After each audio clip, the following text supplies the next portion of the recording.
The Persnickety Witch of Fiddyment Creek by Gaye, Pollinger. Chapter 6. I was in the guest room looking to see what needed to be done so that Pearl would be comfortable while she stayed with us, when I heard my doorbell ringing over and over. I could see through the oval beveled window of the large wooden door that it was Penelope, and she looked absolutely frantic.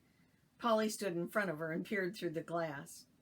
"Hi there, neighbor," I said as I swung the door open wide. "Come on in and let's have a cup of coffee. I've got lots to tell you. Polly, want to go play with Jameson? He and Kathy are out back. Go through the kitchen, okay?" Penelope sat at my kitchen table and said, "I've been so worried about you and the witch. I haven't seen you since last Friday. And she hasn't ridden past on her bike for the last 2 mornings. I certainly hope she's all right."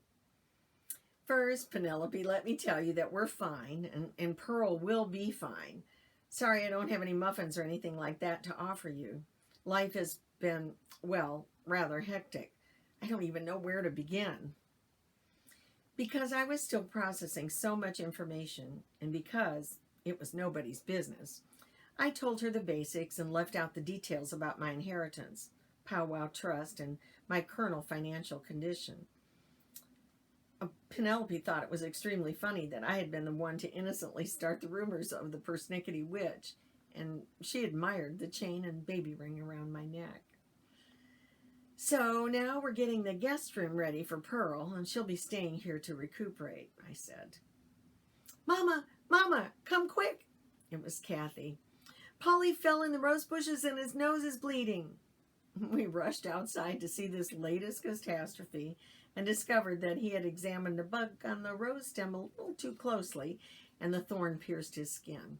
I cleaned him off, and he was as good as new. "Well, I'm glad to hear that everything's okay," said Penelope as she corralled Polly to take him home. "I guess we won't be seeing Pearl on her bike for a while." "Thanks for your concern for all of us, Penelope," I said, and I meant it. "When she's up to it, we'll have you over for coffee or hot tea, and you can get to know the wonderful witch woman, too," I said as I closed the front door. My life had always been an open book. I decided it wasn't, at least for now. "Hey, kids, let's go over to Pearl's house and check on things," I yelled. We piled into the car and drove the short distance to Pearl's cottage. As we climbed up the stairs to the porch, I held an empty suitcase in one hand and Jameson's hand in the other, and I asked Kathy to stick close by.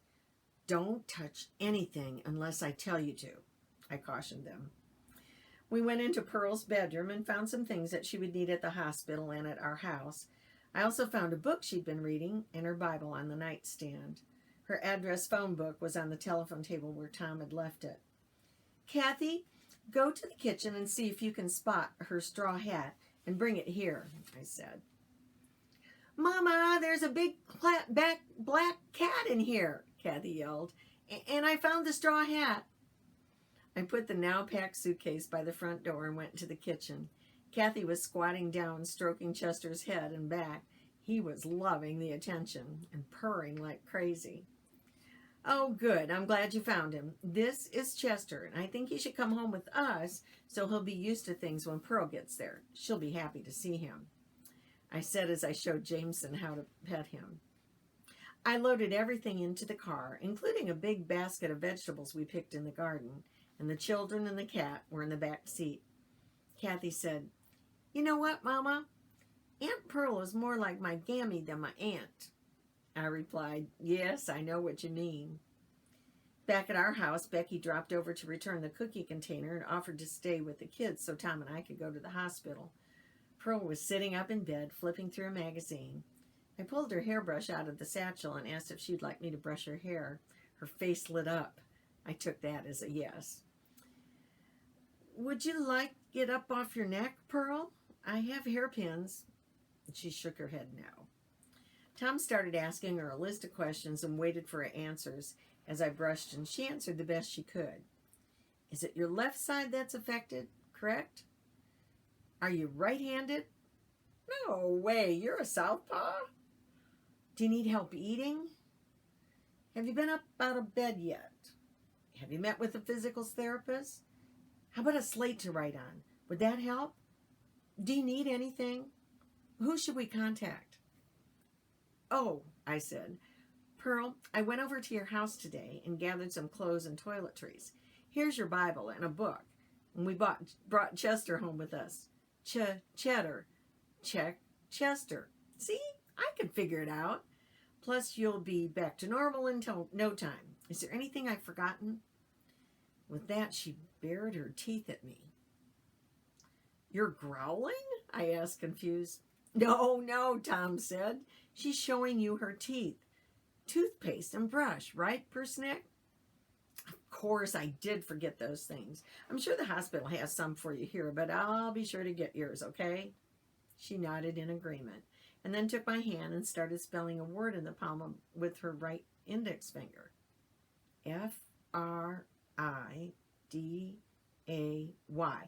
I said each letter as she marked it. Friday. Something's happening Friday? Is that when you're getting out of here? She smiled. Throughout the week, we brought the kids over to the hospital for a visit or two. Gail and Michael came up with their kids, and they spent the entire afternoon at the hospital. We invited them to stay with us for the night.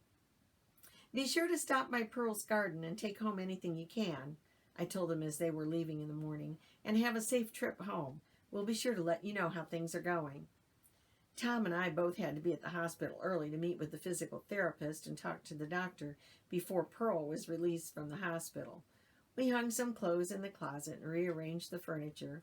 A comfortable chair overlooked the garden, and there was a little side table with a bell that Pearl could ring to call one of us. We had put a vase of flowers on the dresser. A stack of ladies' home journals and Reader's Digest were on the bedside table, and a little television was there.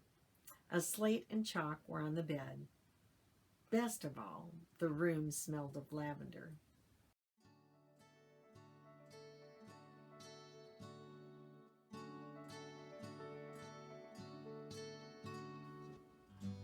Don't forget to subscribe to my channel. And remember, the Principal Grandma says, you'll never know what comes next until you turn the page.